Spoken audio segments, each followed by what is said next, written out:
నిర్గమకాండం 34వ అధ్యాయం. నిర్గమకాండం 34వ అధ్యాయం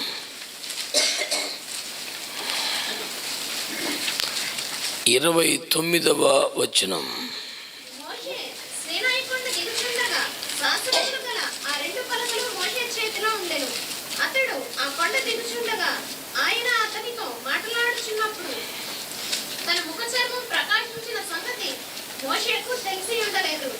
చాలు. దేవుని బిడ్డలారా, ఈ సంవత్సరాన్ని ప్రభు మనకిచ్చిన వాగ్దానం, నేను నా పాదస్థలమును మహిమపరచుదును అని. ఈ వాగ్దాన విషయమై ప్రభు మనకు అనుగ్రహించిన ప్రత్యక్షత ఏమిటంటే, మనము దేవుని మహిమపరచవలసిన వారమై ఉండగా తనను మహిమపరచు ప్రజలకు కూడా మహిమనిస్తాను అనేది ఈ సంవత్సరం ప్రభు మనకి ఇచ్చిన వాగ్దానం. దేవునికి చెందవలసిన ఆయన ఎవరికి మహిమను ఎవరికి చెందనివ్వడు. సంఘమునకు కేటాయించిన మహిమ సంఘానికి ఇస్తాడు. సంఘమును ఏమన్నాడు? ఎఫెసీ 5:25లో మహిమ గల సంఘం అన్నాడు. నేను నా సంఘమును కడతాను, దాని ఎదుట పాతాళంలో ఖడ్గమును నిలవజారమన్నాడు. కనుక సంఘమునకు కేటాయించిన మహిమ 1 కొరింథీ పత్రిక 15వ అధ్యాయం ప్రకారం సూర్యుని మహిమ వేరు, చంద్రుని మహిమ వేరు.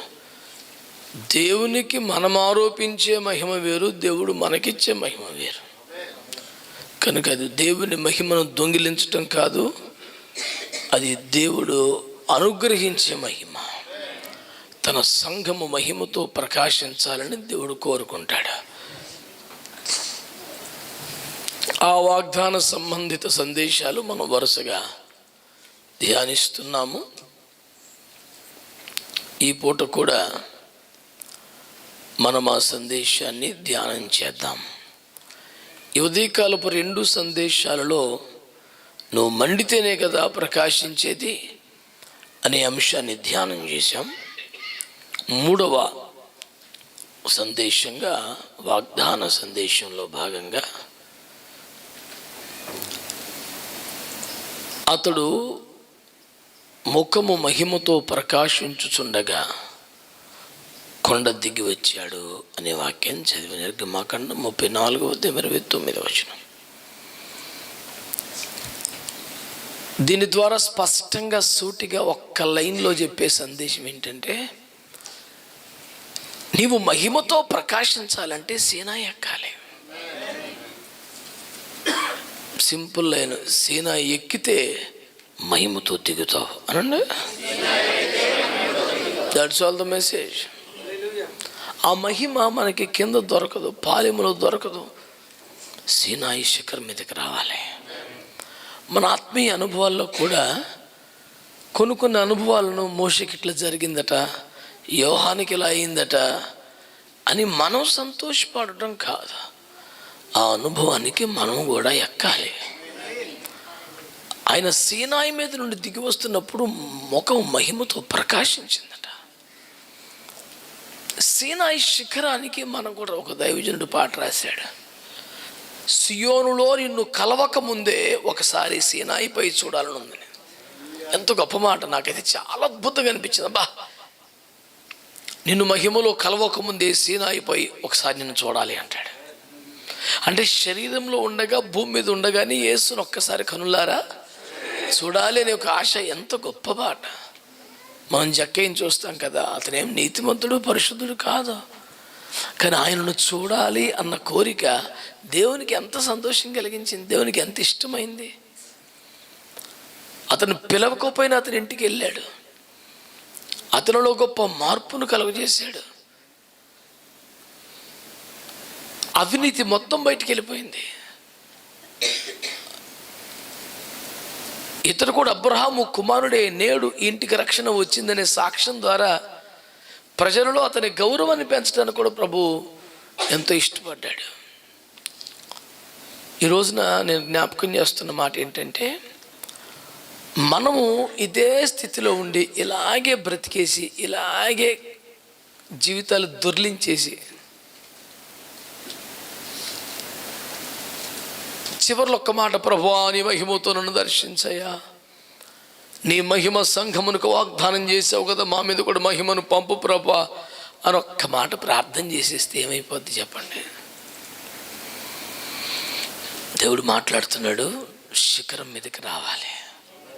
ఆమేన్. దావీదు ఏమంటాడు? ఎత్తైన కొండ మీదకి నన్ను ఎక్కించు ప్రభువా అంటాడు. శిష్యులతో ప్రభు అన్నాడు, మీరు కొండ మీదకి రండి అన్నాడు. మరో చోట ఆయన వారిని వెంట పెట్టుకుని కొండ మీదకి తీసుకెళ్ళను అన్నది. కాబట్టి ఈరోజు నేను మీకు జ్ఞాపకం చేస్తున్నాను, ఒక ఉన్నతమైన అనుభవానికి ఎక్కకుండా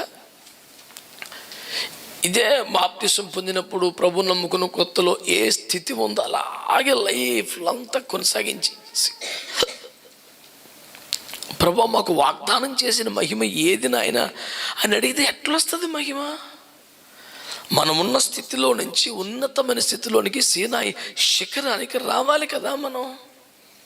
అందుచేత ఈ నిర్గమకాండం 34వ అధ్యాయంలో ఉన్నటువంటి ఈ కొన్ని అనుభవాలు ఒక 4-5 మాటలు మీ దృష్టికి తీసుకొస్తాను. నిర్గమ 34వ అధ్యాయం 29 చదివాం కదా మనం. ఇప్పుడు 1 నుంచి 5 వచనాలు చదివి పెట్టండి. మొదటి పలకల వంటి మరి 2 రాతి పలకలను చెక్కుము. నీవు పగలగొట్టిన మొదటి పలకల మీద ఉన్న వాక్యములను నేను ఈ పలకల మీద వ్రాసేది.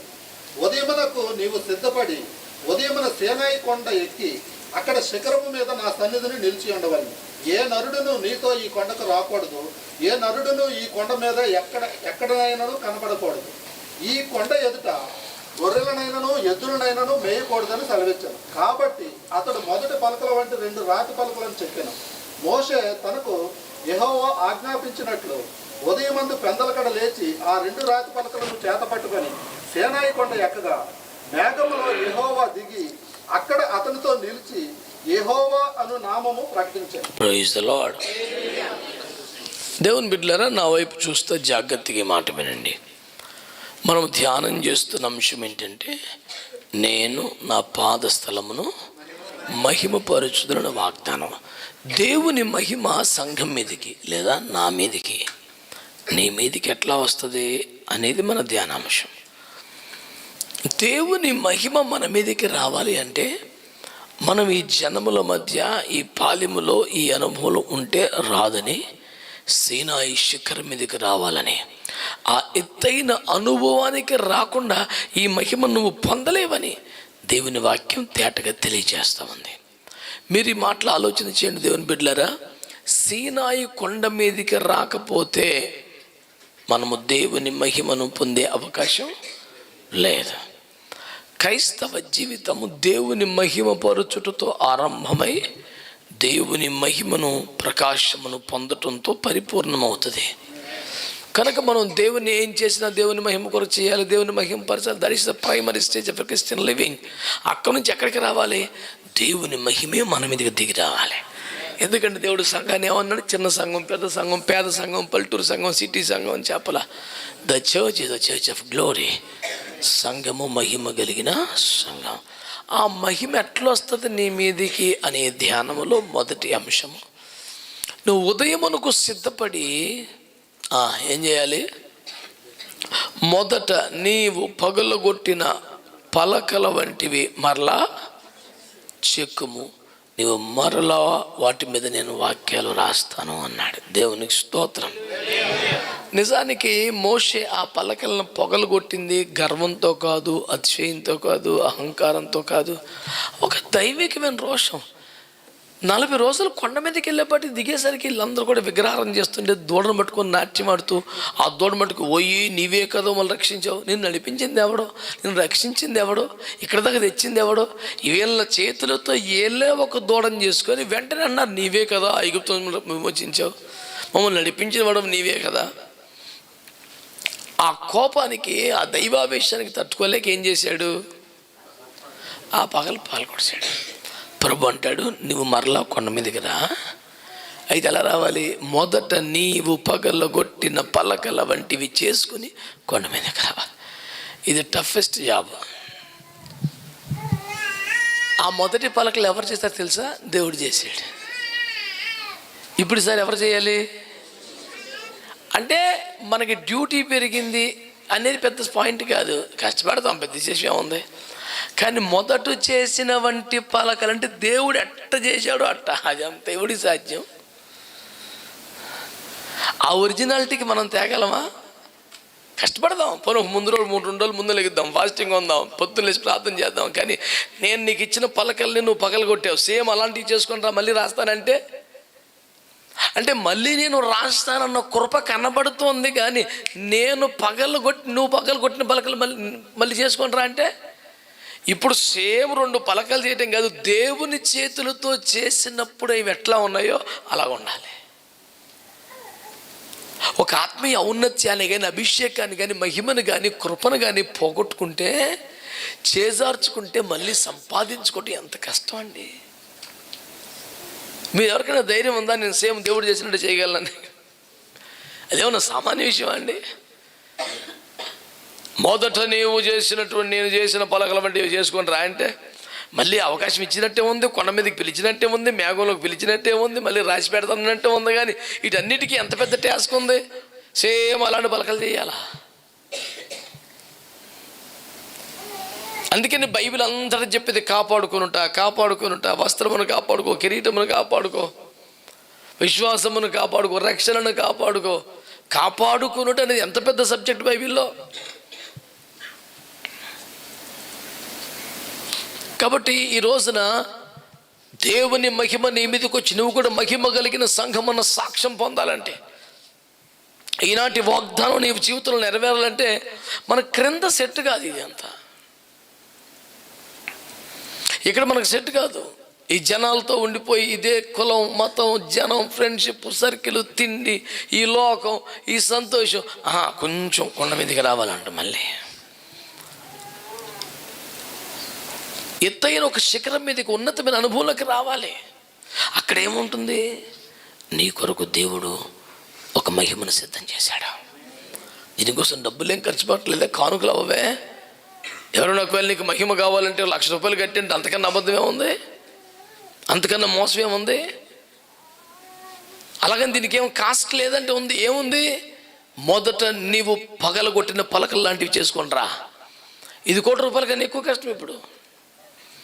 కాబట్టి ప్రభు నిన్ను కలుగు చేసినప్పుడు ఏ హృదయం ఉందో, రక్షణ పొందినప్పుడే స్థితి ఉందో, ఆత్మను పొందినప్పుడే మంట ఉందో, సమర్పణలో ఒక నిబంధనలోకి వచ్చిన హృదయ స్థితి ఎలా ఉందో మళ్ళా రేంజ్కి రావాలి. మనం ఏడుస్తావో, ఉపవాసం ఉంటావో, ప్రార్థన చేస్తావో, ఎట్లా సిద్ధపడతావో నీ ఇష్టం. చేతుల పగలగొట్టిన ఆత్మీయతను, అభిషేకాన్ని, కోల్పోయిన కృపను, వరమును, తలాంతును, అభిషేకమును మరలా సంపాదించుకొని రా. నా సంతకం పెడతాను, నేను రాసేది రాస్తాను, రా పట్టుకొని రా. ఇక్కడ కృప సమృద్ధిగా కనబడుతోంది. అదే సమయంలో మన పాత్ర కూడా చాలా తేటగానే కనబడుతుంది. ఆమేన్. కనుక దేవుని బిడ్డలారా, ఈ రోజున చెప్పాలంటే it's a challenge to us. మనకు ఒక సవాల్ ఇది. ఏదో వచ్చి చిన్న ప్రార్థన చేసుకొని, కానుక వేసుకొని, ప్రభువా నీ సన్నిధిలో ఉన్నాను, సరిపోదు. అరేంజ్ సరిపోదు. ఇక్కడ ఏ రేంజ్ రావాలి అంటే, నా చేతులతో నేను పగలగొట్టుకున్నానే, అవి మళ్ళీ నా చేతులతో నేను ఒక్కసారి అలా కళ్ళు మూసుకుంటే నీకు అర్థం అవుతుంది. ఏమేం కృపలు పోగొట్టుకున్నావు, ఏ తలాంతులు పోగొట్టుకున్నావు, ఏ నడిపింపును పోగొట్టుకున్నావు, ఏ అభిషేకాన్ని పోగొట్టుకున్నావు, పరిశుద్ధతను పోగొట్టుకున్నావు, ప్రతిష్టను అన్ని నీకు గుర్తు వస్తే ఏం పోగొట్టుకున్నావో ప్రభు అంటున్నాడు, అలాంటి పలకల్ని నువ్వు చేసుకుంటా. The glory is waiting for you on the mountain. నీదే లేట్, ఇంకా నీదే ఆలస్యం. కానీ ఎంత అద్భుతంగా ఉంటుందండి ఇక్కడ. రాత్రి సాయంకాలం పూట ఎప్పుడో దేవుడు కనపడి, మోషే ఉదయమునకు సిద్ధపడి నీవు సేనాయకుడు తెల్లరిపడికి వచ్చేయాల. ఈలోపు ఏం తయారైపోవాలి? పలకలు తయారైపోవాలి. ఏం జోకా అండి ఇది? బైబిల్లో వాక్యాలన్నీ కూడా ఆమేన్, ప్రైజ్ ది లార్డ్ అనడానికి అనుకూలంగా ఉంటాయి. కానీ ప్రాక్టికల్గా ఎంత కష్టమో. ఆత్మ విషయమై దీనులైన వారు దానిలంటే ఆమేన్ అనిపిస్తుంది. It is toughest thing in our life to become very meek and poor in the spirit. దానికి అంత సవాల్ ఏం లేదు. ఎలా ఉంటుందంటే మీకు చెప్తాను, అర్థం కావాలి. సాధు అనే ఒక వ్యక్తి వచ్చాడట. ఒకడు వెళ్ళి సాధు అంటే అర్థం ఏమిటి అని అడిగాడట. ఆయన శాంతంగా ఉండేవాడు, కోపము రానివాడు అని చెప్పాడట. వీడు మళ్ళీ అన్నాడట, సాధు అంటే అర్థం ఏంటి అన్నాడంట. మళ్ళీ రే కోపం రావడం అని చెప్పాను కదా అన్నాడట. మూడోసారి సాధు అని అర్థం ఏంటంటే కలబడి చెప్తున్నాను కదా కోపం రావడం. అప్పుడు ఆయన అన్నాడు, అయితే మీరు కాదు కదా అని. అరే రే రే రే రే నాలుక, ఇది అంత చిన్నది కదా. బైబిల్ వాక్యాలన్నీ కూడా చాలా ఎక్సైటెడ్గా ఉంటాయి. God will give his glory. He is going to sanction you. He is the God of restoration. He will sanction whatever you lost. Amen. Praise the Lord. And miss again. But you need to bring back the tables. ఏదో ఒకటి తేరా అంటే కాదు, the same tablets. అబ్బే, అందుకనే కాపాడుకోవాలి కృపని, తలాంతులు కావాలి. పౌలు గారు చెప్పగలడు దమ్మున్న సాక్ష్యం. ఇది 15 కొరింథీలో, నాకు ఇవ్వబడిన కృప నిష్ఫలం కాలేదని. అది చాలా దమ్మున్న సాక్ష్యం. అది అమ్మో మామూలు విషయం కాదు. అది నాకు ఇవ్వబడిన కృప నిష్ఫలం అవనేలేదు, సద్వినియోగం చేశాను, పర్ఫెక్ట్గా వాడాను, దాన్ని దేవుని రాజ్యానికి ప్రయోజనం చేకూర్చాను చూడండి అని చెప్తున్నాడండి. ఎంత పెద్ద సాక్ష్యం అండి అది. నేను దేవుని కృపలో ఇది పొందాను, అది పొందాను, సాధించాను అనే దానికంటే నాకు ఇచ్చిన కృప అయితే వేస్ట్ అవ్వలేదు, ఇదిగో ఫలం చూడు అని చెప్పడం మామూలు విషయమా? నీకు ఏసీ రూమ్ ఇచ్చి, ఏసీ కార్ పెట్టి, ఓటో క్లాస్ నుంచే స్మార్ట్ స్కూల్లో పెట్టి, అన్ని స్మార్ట్, పుస్తకం లేదు, కాగితం లేదు, అంతా అడావుడి, ఇంత రేంజ్లో పెట్టిన తర్వాత నీకు చక్కగా 100కి 35 వచ్చినాయి అనుకో, తల్లిదండ్రులు ఏమంటారు, నీకు ఎందుకు ఎంత పెట్టుబడి పెట్టాను? అంగన్వాడీ స్కూల్లో బెటర్ కదా నీకంటే, వాళ్ళకి 50-60 వచ్చేసినాయి. మన మీద పెట్టిన పెట్టుబడిని బట్టి పెట్టిన వారికి ఎక్స్పెక్టేషన్స్ ఉంటాయిగా. మరి ఆయన రక్తం పెట్టాడుగా మన మీద, తన ప్రాణం ఇచ్చేసాడు, తన ఆత్మని ఇచ్చేసాడుగా. ఇన్ని ఇచ్చిన తర్వాత మన దగ్గర ఎక్స్పెక్టేషన్ ఏమి ఉండదా? అరే ఉట్టిగా చిన్న విత్తనం నాటితే కాయలు కాసేయాలని చూస్తామండి ఎప్పుడు పడితే అప్పుడు.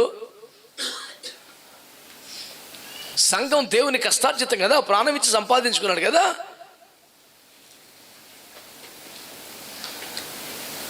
ఖచ్చితంగా ఎక్స్పెక్టేషన్స్ ఉంటాయి దేవునికి. సో ఎవరెవరికి దేవుని మహిమ కావాలంటే అందరం చేతులు ఎత్తేస్తాం.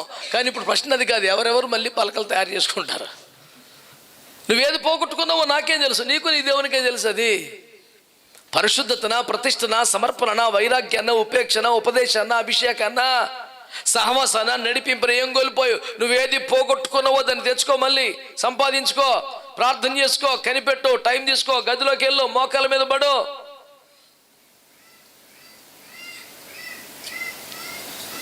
Spend some quiet time with the Lord. Yes, He is God of restoration.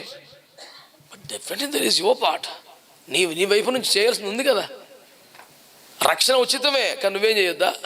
పశ్చాత్తపడాలిగా, పాపాలు ఒప్పుకోవాలిగా, విడిచిపెట్టాలిగా, మారు మనసు పొందాలిగా, బాప్తిసం పొందాలిగా. ఎన్ని చేస్తే రక్షణ ఉచితమే. నీ వైపు డబ్బులు ఇవ్వక్కర్లేదు తప్ప చేయవలసింది చాలా ఉంటుంది కదా. ఆయన పొందిన గాయముల చేతను స్వస్థత పొంది ఉంటవి కాబట్టి నమ్మొద్దా? దానికి నోటితో ఒప్పుకోవద్దా? ప్రతి దాంట్లో కూడా అన్నీ ఉచితమే సార్, కానీ నీ పార్ట్ ఉంటుంది కదా ఎంతో కొంత. పోనీ 90% దేవుడు చేశాడు, 10% అనేది చేయాలి కదా. So if you want to have the glory of God on your life, on your face, దేవుని మహిమ నీ మీద ఉండాలి. ఇది మనకు వాగ్దానం. ప్రాసెస్ ఏంటి? నువ్వు పగలగొట్టిన మళ్ళీ ఈరోజు మీరు సిన్సియర్ బైబిల్ విద్యార్థులైతే, నమ్మకమైన క్రైస్తవులైతే ఇంటికి వెళ్ళగానే నిద్రపోవటం కదా, ఒక నోట్స్ తీసుకొని కూర్చోండి. నేనేం పాడు ఏ చేతులు ఏం పాడు చేసుకున్నా, ఏం పోగొట్టుకున్నా. Yes, you must make it list. తయారు చేసుకొని పట్టుకొని కూర్చో ప్రార్థనలో, ప్రభువా నాకు ఇది కావాలి నాయనా, సంపాదించుకో. దేవునికి స్తోత్రం కలుగునగా. ఆ కొండలను చేసుకొని రెండవ మాట ఏం చేయాలి తెలుసా అండి? సీనాయి శిఖరం ఎక్కి, ఆమేనండి, హల్లెలూయా, హల్లెలూయా. దేవుని బిడ్డలారా, సీనాయి ఎక్కడెక్కడ ఇష్టంగా ఉన్నావా? కింద ఎంతమంది ఉన్నారు? 30-40 లక్షల మంది ఇశ్రాయేలు ఉన్నారు. ఇంతమంది అక్కడుంటే ఒక్కడ బయలుదేరాడికి వెళ్ళిపోవాలి. మనకి ఎప్పుడు చుట్టూ జనం ఉంటే బాగుంటుంది. మనల్ని ప్రేమించేవారు ఉంటే, బంధుమిత్రులు ఉంటే, స్నేహితులు ఉంటే, ఏమండి ఆమేన్ ప్రైజ్ ది లార్డ్ హల్లెలూయా అనేవాళ్ళు ఉంటే, మంచి వర్షిప్ టీం అంతా బాగుంటుంది. కానీ నాన్న కొంచెం సపరేట్గా ఒంటరిగా రానా అంటే నేను కష్టం అండి.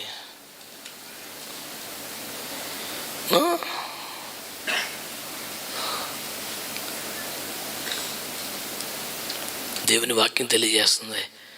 ఈరోజు దేవుడు తన వాక్యం ద్వారా నీకు ఇచ్చిన పిలుపును నువ్వు యాక్సెప్ట్ చేసి ప్రజలకు దూరమై నీకు సన్నిహితమైన వారికి కూడా కొంతకాలం అలా ప్రార్థనలు ఉండగలవా? Can you do that? మొన్న మా పిల్లగాడు ఒకటి ప్రార్థనలో గదిలోకి వెళ్తానని చెప్పి ఫోన్ పెట్టి గదిలో వేసాను ఒక్కటి పెట్టి. నువ్వు గదిలోకి వెళ్ళి ప్రార్థనలో మోకరించేవాడైతే ఫోన్ ఎందుకురా నీ గదిలో? మరి అందులో ఎటకారని చెప్పినా అది సైలెంట్లో పెట్టి వైబ్రేషన్లో పెట్టి పెడతారు. స్తోత్రం స్తోత్రం స్తోత్రం ఇది గీయమంటది అనుకో తీసి అంటాడు నేను ప్రేయర్లో ఉన్నాను తర్వాత మాట్లాడతాను. ఇక అది ఎంత అందమైన పేరు మీరు చెప్పండి. When you are available to everybody, ఇంకేం ప్రేయర్ అది? ఏ స్విచ్ ఆఫ్ చేయొచ్చుగా, ఏ ఫ్లైట్ మోడ్లో తగలేయచ్చు కదా, ఎవరికైనా అప్పగించవచ్చుగా. The prayer time is called quiet time. నీవు దేవుడు అంతే. మీ ఇద్దరి మధ్యలో ఈ శోధన ఎందుకు?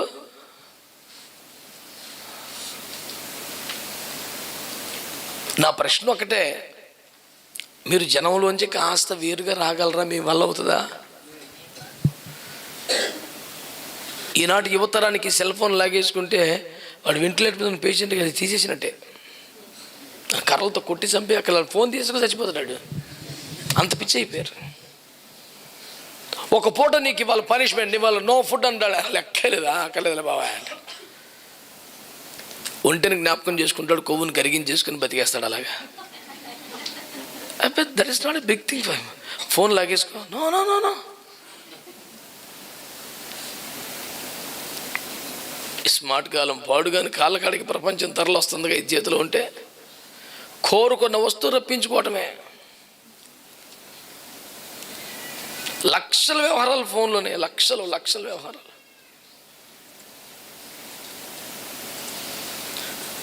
ఒక్కసారికి 25 lakhs కూడా ట్రాన్స్ఫర్ చేయొచ్చు అంట. 25 రూపాయలు ఎమ్మో చేస్తాక పోస్ట్ ఆఫీస్కి వెళ్ళాం మేము. లైన్లో నుంచొని ఎంత పొడుగు రాసి మనీ ఆర్డర్ రాసి అమ్మమ్మమ్మమ్మ ఎకనాలజ్మెంట్ మర్చిపోతే మళ్ళీ 4 కొరుకొని మళ్ళీ పరిగెత్తుకెళ్ళి ఎన్ని సావులు. ఎట్టంటే 25 లక్షలు వెళ్ళిపోయాయి.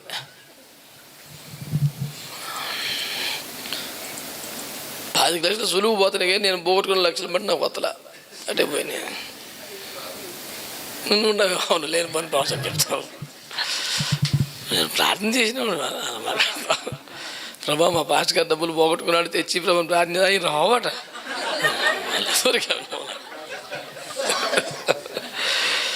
సరేలే, నేను ప్రభువుని పోగొట్టుకోలేదు, విశ్వాసాన్ని పోగొట్టుకోలేదు. దేవునికి స్తోత్రం. బంగారం లాంటి బిడ్డలను దేవుడు ఇచ్చాడు, వాళ్ళని కాపాడుకున్నాను చాలు. దేవునికి మహిమ కలుగునుగా. Hallelujah. So are you ready to take up the challenge? శిఖరం మీద ఇక్కడ మనం పిలుస్తున్నాడు దేవుడు.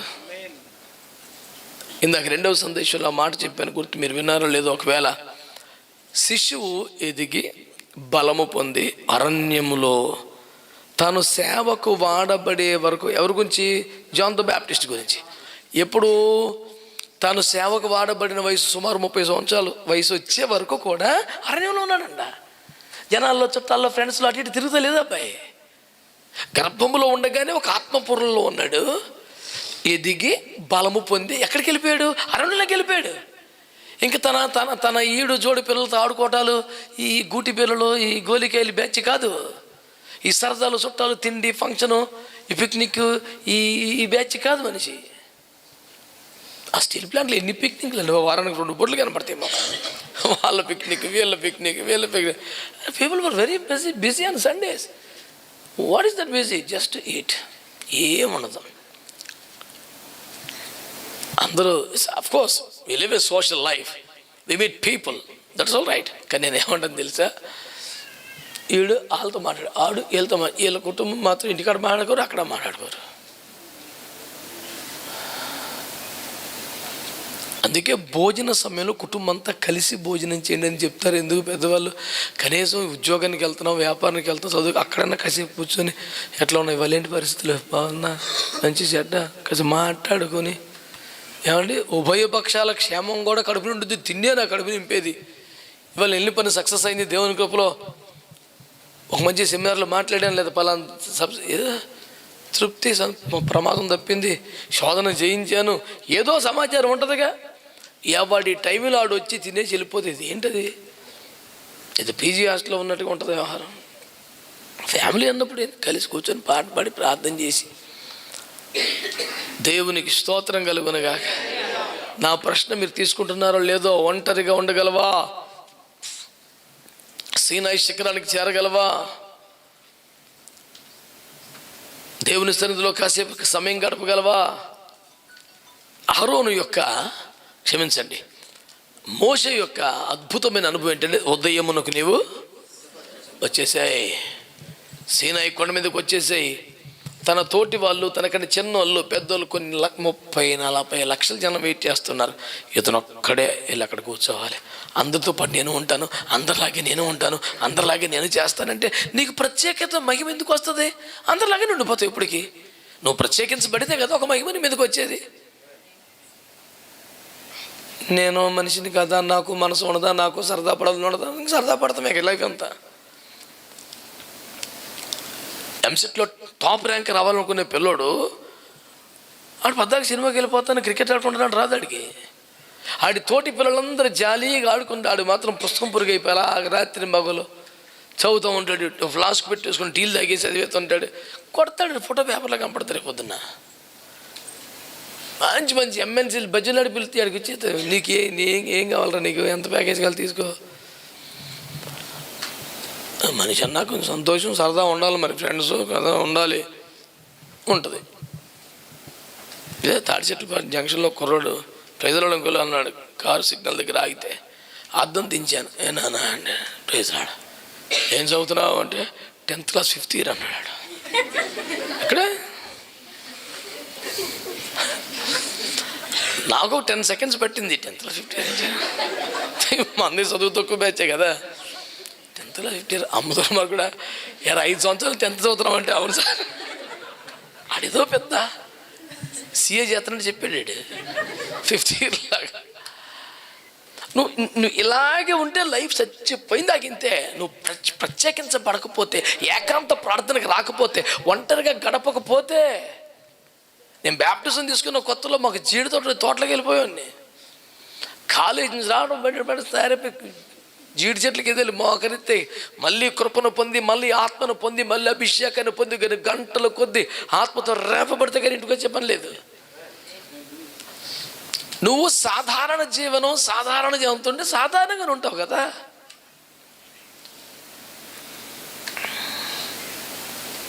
నువ్వు వేరవ్వాలి, సపరేట్ అవ్వాలి, గదిలోకి రావాలి, ఏకాంత ప్రాంతంలో ఉండాలి. నీకు సింపుల్ మాట చెప్తా. ఈ యాకోబు దీవించబడటానికి 20 సంవత్సరాలు ఎందుకు పట్టింది?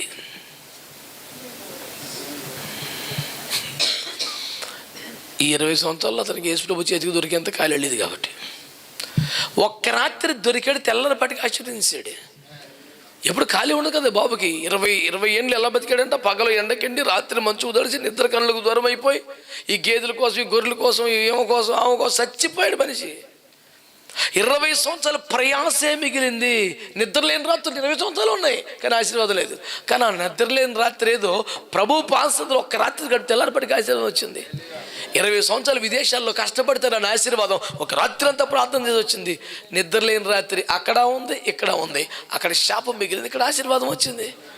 నేను అనేది ఇదే కష్టమేదో, ఇదే శ్రమ ఏదో, ఇదే ఒంటరితనం ఏదో, ఇదే మోకాలు లేదో ప్రభు సందులో వేస్తే మేలు కదా. కష్టాలు తెచ్చుకొని, బాధలు తెచ్చుకొని రాత్రి అంతా నిద్రపట్టలేదు. ఆ నిద్రపట్టని ఏదో ప్రభు సందులో ఉంటే అలిగి అన్నం తినకుండా ఉండేవాడు ఉపవాస వీరుడే కదా. మరి ఉపవాసం ప్రార్థన చేసుకోవచ్చు కదా. ఉపవాసం ఉండమంటే మాటకి నా నీరసం చేస్తుంది, నాకు ఆరోగ్యం బాగాలేదు, నా వల్ల కానీ 2 ఇడ్లీ అయినా పెట్టు. అది కోపం వస్తే 2-3 రోజులు మళ్ళీ పచ్చి మంచిలు తాగే ప్రసక్తి లేదు. ఎక్కడ చేస్తావు బలం? జనాలు చెప్పుకునే మాట మా కొంపలో ఎప్పుడు చూడలేదు. అలాగే ఆడవాళ్ళకి ఎక్కువ అలిగినప్పుడు అన్నపానాలు తినకుండా ఉండే శక్తి ఉంటుందంట. దేవుని కృపలో మా కొంపల వాతావరణం ఇప్పుడు లేదు కానీ నాకు తెలియదు. జనాలు చెప్పుకునే మాట, ఆడవాళ్ళు అంటే అలుగుతారంట, కనంతంట పూట. అలాంతా సిలువ అనుభవమే, ఇంకెవరిని శిక్షించరాలు కాలే.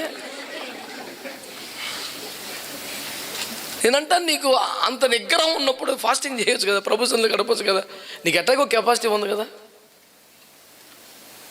కోపం వస్తేనే అయితే ఆ కోపం వచ్చినప్పుడు ప్రార్థన చేయొచ్చు. ఎక్కడ? మొదటి సమయంలో 1:16-17 వచనాలు. హన్నా ఏడుస్తుంటే ఏలి వచ్చాడు. ఏంటమ్మా అంటే, మిక్కిలి కోప కారణమును బట్టి నేను ప్రార్థన చేస్తాను. పిచ్చి కోపం వచ్చేసిందంటే ప్రార్థన చేస్తుంది. కనుక నీకు ఎవరి మీద కోపం వచ్చినా, ఎందుకు కోపం వచ్చినా, దాన్ని కూడా ప్రార్థనా సమయంగా మార్చు. నువ్వేం చేస్తావో కాస్త ప్రార్థనలో గడుపు. నాకు కావాల్సింది అది. పద్దాక జనం, స్నేహితులు, చుట్టాలనుకున్నావు, ఏకాంతంగా వచ్చి అతడు ఎదిగాడట, బలము పొందాడట, అరణ్యంలోకి వెళ్ళిపోయాడు. యేసు ప్రభు ఆత్మను పొందాడు. వెంటనే దేవుని ఆత్మ యేసును అరణ్యంలోకి తోసుకెళ్ళిపోయింది.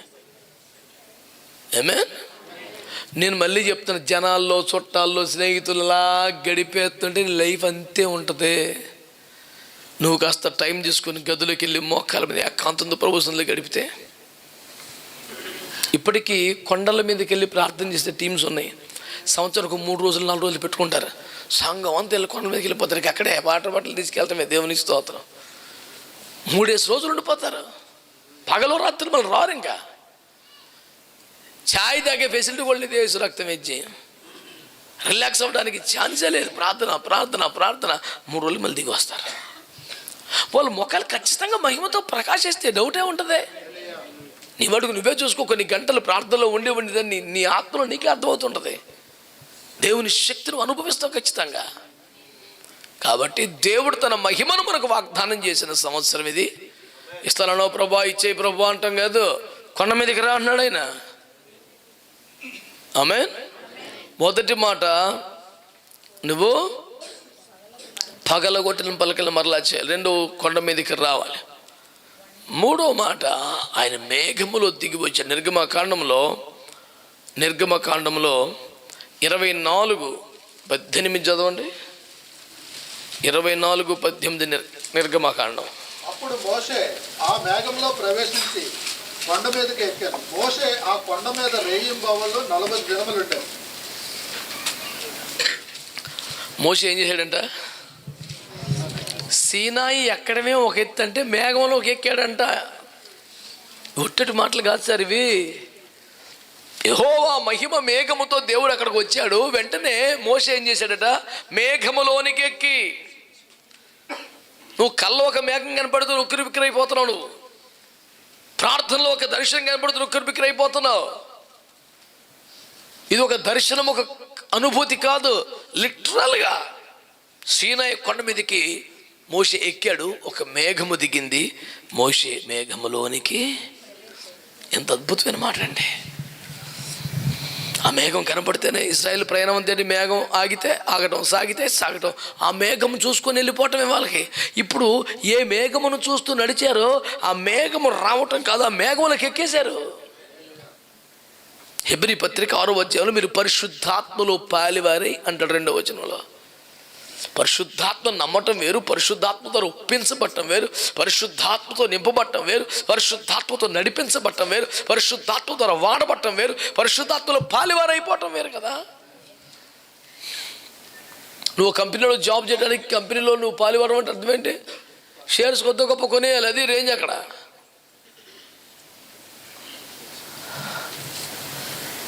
కంపెనీలో జాబ్ చేసేవాడికి కంపెనీ షేర్ హోల్డర్కి తేడా లేదా? నువ్వు పరిశుద్ధాత్మలో పాలుబడైపోవాలంటే ఎంత పెద్ద టార్గెట్ అది. నువ్వు మేఘములోనికి ఎక్కి ఆ మేఘం చూస్తేనే చాలు, దాని కింద నడిచేసేవాళ్ళం. మేఘం దగ్గరకు వచ్చింది, ఇప్పుడు ఎక్కేసావు. Excuse me. ఇప్పుడు ఏకంగా మేఘములోనికి ప్రవేశించి ప్రజల్లోకి వేరై సీనాయి శిఖరానికి వచ్చి పోగొట్టుకున్న పలకలు మరలా తయారు చేసి మేఘములోనికి ఎక్కాలి. ఓ స్పష్టమైన పరిశుద్ధాత్మ నడిపింపులోకి నువ్వు లైఫ్లో వచ్చేయాలి. దేవునికి స్తోత్రం కలుగునగాక. 28వ వచనం చదువుతారా? 28వ వచనం చదువుతారా? అతడు 40 రేయింబగళ్ళు యెహోవాతో కూడా అక్కడ ఉండేది. అతడు భోజనము చేయలేదు, నీళ్లు త్రాగలేదు. ఆయన ఆ నిబంధన వాక్యములను అనగా 10 ఆజ్ఞలను ఆ పలకల మీద వ్రాసాడు. అతడు 40 రోజులు ఏం చేయలేదట? భోజనము చేయలేదు, పానము చేయలేదు. అంటే 40 రోజులు ఏమున్నాడైనా ఉపవాసం ఉండిపోయాడు. చాలామంది ఈ వాక్యం చదివినప్పుడు ఏమంటారంటే అందరికీ కాదండి, దేవుడు మోషేకి చెప్పాడండి. అది యేసుప్రభు దగ్గరికి వస్తే అందరికి కాదండి, యేసుప్రభుకి చెప్పాడండి. ఇప్పుడు ఈ తరపత్రం ఏంటి? ఎందుకు వచ్చిన చావని రోజులు ఎవడు ఉంటాడు ఉపవాసం అని? మోషే ప్రియులారా సాగిల పడుతున్నావా? ఎక్కడున్నా సరే మోషే ఉపవాసం నువ్వు అక్కర్లేదు. That is not for everybody. Okay, you can eat. Why? Because I can't stop eating. That's why I preach. You can eat, it's okay. యేసు శరీరధారిగా భూమి మీదకి వచ్చినప్పుడు ఆయన కొత్తగా మారుమనసు పొంది, కొత్తగా శక్తిని పొంది, కొత్తగా బలం పొంది, కొత్తగా జ్ఞానం పొంది సేవ చేయాలా? శరీరముగా కూడా సర్వ దైవత్వం యొక్క సర్వ పరిపూర్ణ క్రీస్తులు నివసించింది కదా. ఆయన అసలు కొరత ఏంటి, కరువు ఏంటి? ఆయనకి ఏడ్చి సంపాదించి పొందుకునేదేంటి? కానీ శరీరధారిగున దినముల్లో కూడా మహారోదనతో, కన్నీళ్లతో, ప్రార్థనలు, విజ్ఞాపనలు, యాచనలు సమర్పించి భయభక్తులు కలిగి ఉన్నందున అంగీకరింపబడిన. అసలు యేసు అంగీకరించబట్టం ఏంటండి? ఆయన ఎవరైనా అంగీకరించాలా? ఆయన అంగీకరించబట్టం ఏంటి? ఒక్కసారి శరీరధారి అయిన తర్వాత, మనుషుల మధ్యలో బతికిన తర్వాత నువ్వు ఆ ప్రతిష్టను, ప్రత్యేకతను మెయింటైన్ చేయాల్సి ఉంటుంది. యేసు ప్రభుకే 40 days ఫాస్టింగ్. ఆయన బాప్తిసం ఎందుకు పొందాడు? పాపక్షమాపణ పొందాడు. ఆయన పాపం ఉందా? పాపక్షమాపణ అవసరం అసలు? మరి ఎందుకు పొందాడు? మాదిరి కొరకు. తండ్రి ఎందుకు ప్రార్థన చేశాడు? మాదిరి కొరకు. రాత్రి ఎందుకు ప్రార్థన చేశాడు? మాదిరి కొరకు. యేసు ఎందుకు మోకరించాడు? మాదిరి కొరకు. అన్నీ మా 40 days ఎందుకు? That's very personal. Okay, no. Yesu ప్రభు ఏం చేసినా మాదిరి అంట. కనుక ఆరోగ్యం సహకరిస్తే, యవన ప్రాయంలో మీరుంటే, అన్నపానములు లేకుండా జీవించేంత బలముతో శక్తిని ఉంటే తప్పక నీ జీవితంలో ఒక మంచి అనుభవంగా ఉంటుంది. నష్టమేమీ లేదు. పెద్ద వయసు అయితే, అనారోగ్యం ఉంటే, ట్యాబ్లెట్లు రోజు మింగాల్సిన పరిస్థితి ఉంటే లేనిపోని సాహసం చేయమని నేను చెప్పను. మీకు అర్థమైందా? ఉపవాసాలు కొంతమంది ఏమంటారంటే అది యూదులకే, మనకు కాదంటారు. మరి యేసు ప్రభు వారిని మీరు మీ శిష్యులు ఉపవాసం ఎందుకు ఉండలేదంటే, అదేంది ముఖ్యం కాదులే బాయ్ అన్నాడా?